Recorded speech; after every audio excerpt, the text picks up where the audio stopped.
Ассаламу алейкум. Квантовый скачок не? Квантовый скачок дегеніміз ол мысалы қазіргі состояниедан дұрыс состояниеға скачок жасау. Қазіргі жағдайыңыздан дұрыс жағдайға скачок жасау. Например, машинаңыз жоқ болса, бірден машина келеді. Сізді құрметтемейтін болса, бірден құрметтейді. Бұрын негатив ойлайтын болсаңыз, қазір позитив ойлайсыз. Бұрын шүкіршілік аузыңызда ғана болса, қазір шүкіршілік жүрегіңізде деген сияқты. Скачок деген бірден секіріс жасау, бірден басқа состояниеға, басқа ситуацияға, басқа жағдайға, басқа материалды дүниеге скачок жасау. Сондықтан скачокты жалпы түсіндірдім, сіздің скачок жасау үшін алдымен адам дайындалу керек. Мысалы, Москва бірден соғылмаған, бірден барлығы күшті керемет бола қалмайды. Ақырындап ол скачок жасайтын состояниеға өту керексіз. Мысалы, вибрация, төменгі, жоғары деңгейдегі вибрация бар, Төменгі вибрация дегеніміз қандай? Төменгі вибрация дегеніміз сіздің ренішіңіз, қорқыныштарыңыз, сенімсіздігіңіз, ашу, ыза, ненависть, претензия, мысалы, әлемге, сіздің өткен шақта жүруіңіз, сіздің болашаққа кет қала беріңіз, мысалы, тревожный состояние, қашан ақша табам, қалай табам, неге келмей жатыр деген сияқты. Бұндай состояниеға ақша келмейді, сіз тура бір бала сияқтысыз. Бала қандай? Балаға тек қана махаббат, внимание, признание керек, балаға ақша керек емес. Ол бала өзінің эмоциясыны көрсете алмайды, ол еркін емес. Үнемі мама-пападан қорқады, үнемі қысылады. Өзінің ойларын толық айта алмайды. Өйткені адамдардан күтіп тұрады, мені қолдаса, маған поддержка берсе, мені мақтаса, мені түсінсе деген сияқты, Бұндай бала позициядағы адамдарға ақша келмейді. Ақша ол алғыс, көп адамның алғысы. Сізге қанша адам алғыс айтады, сіз соншалықты бай боласыз. Ең алдымен алғыс алу үшін Аллах Тағала Құранда да айтқан, біз адамды ерекше етіп жараттық деді. То есть бұл деген сөз не? Каждый адамда потенциал бар. Каждый адамның миссиясы бар, өзінің белгілі бір миссиясы бар да. Сіздің де қолыңыздан келеді. Сіздің де бір артықшылығыңыз бар. Сіз жасайтынды басқа адамдар жасай алмайды. Мен жасай алмаймын. Мен жасағанымды сіз жасай алмайсыз да. Осылай баланста жасап қойған. То есть мен егер сізге мұқтаж болмай қалсам, мен өзімше болып кетемін да.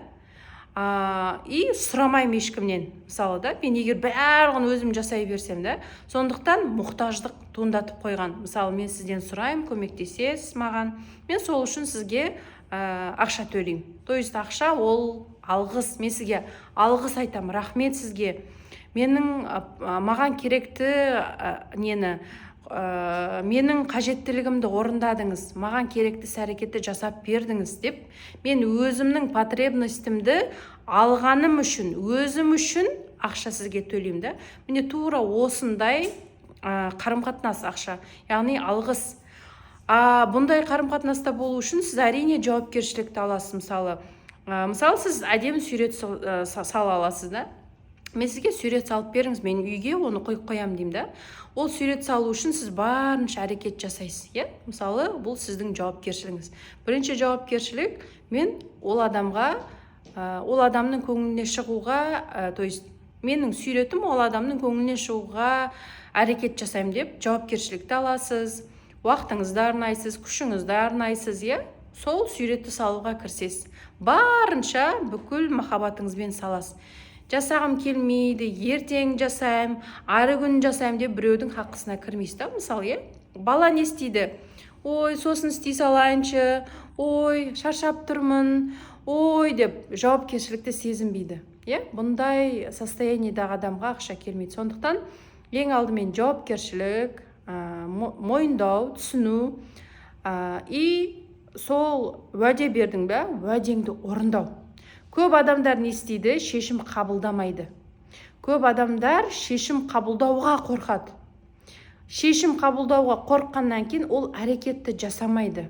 Әрекет жасамағаннан кейін сама собой сенімсіз болады, өзіне де, өзгеге де. Міне осылай ол ренжуді таңдайды. Бала сияқты ренжиді. Мен осындай істей алмай тұрмын, осындай істей алмағаныма әке шешем кінәлі, маған үйретпеді, көрсетпеді. Аллах тағала кінәлі, өйткені мен тағдырымды дұрыс жаратпапты деп айтады да. То есть таңдау сізде. Сіз қандай шешім қабылдайсыз, сол шешімге әлем қызмет етеді.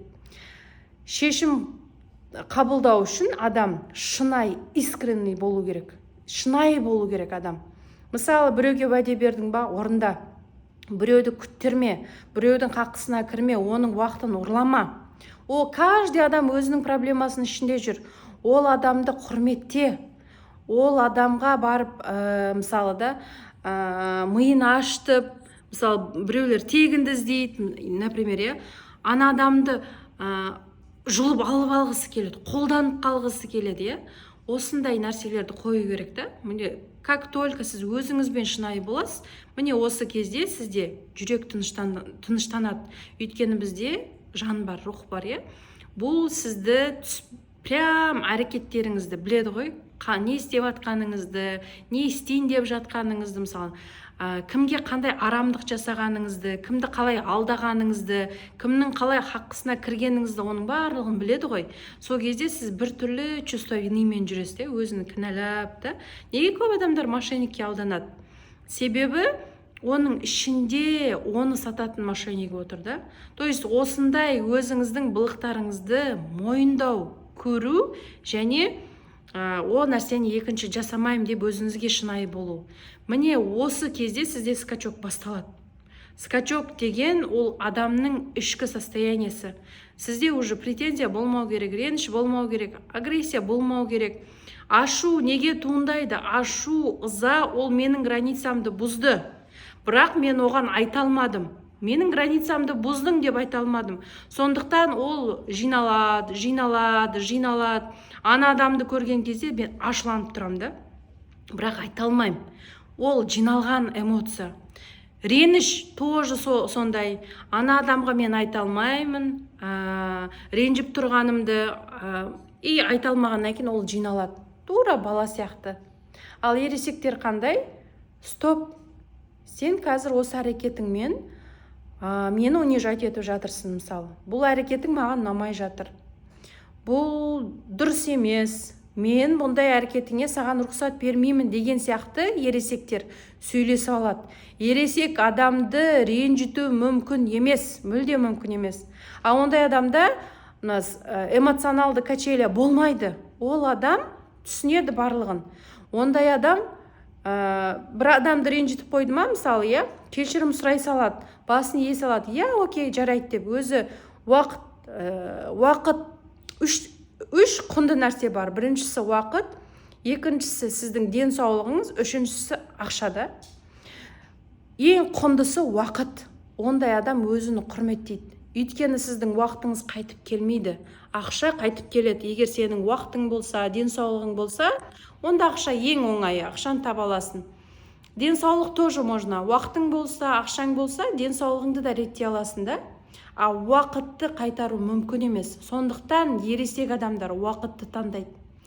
Өзінің уақытын барлығын, не только өзінің, өзге адамның да уақытын құрметтейді. Скачок деген не? Скачок деген, сіз осының барлығын түсініп, ішкі состояниеңізді реттеуге кірісесіз. Как только ішкі состояниеңізді реттеп кіріскен кезде, әлемнен қандай энергия шығардың әлемге, сондай энергия қайтып келеді. То есть, қандай? Сен, мысалы, бір адамға көмектесіп жердің. Мысалы, жерде жатқан мусорды көтердің, оны біреу шашып кетті. Бұл сен тұрып атқан жер ғой. Соны, мысалы, алдың, мусорды көтердің. Ана жақтан саған 10 есе бонус келеді, подарок келеді. Егер подарокты ұнатсаңыз, күнімен Алланың разылығы. То есть, оның разылығы үшін мен не істей алам деген сияқты адам ойлану керек. Мен не істей алам? Сізден бұрын агрессия шыққан болса, енді махаббат шығу керек. Қалай мен адамдарға өзімнің махаббатымды көрсете алам? Бұл да садақаның бір түрі. Осылай ойланасыз. То есть, Осылай бүкіл ішіңіздегі претензия, агрессияны шығаруға мен бір медитация берем. Сол медитацияны жасайсыз, және мына техниканы жасайсыз. Күнімен мен не ойлап тұрмын?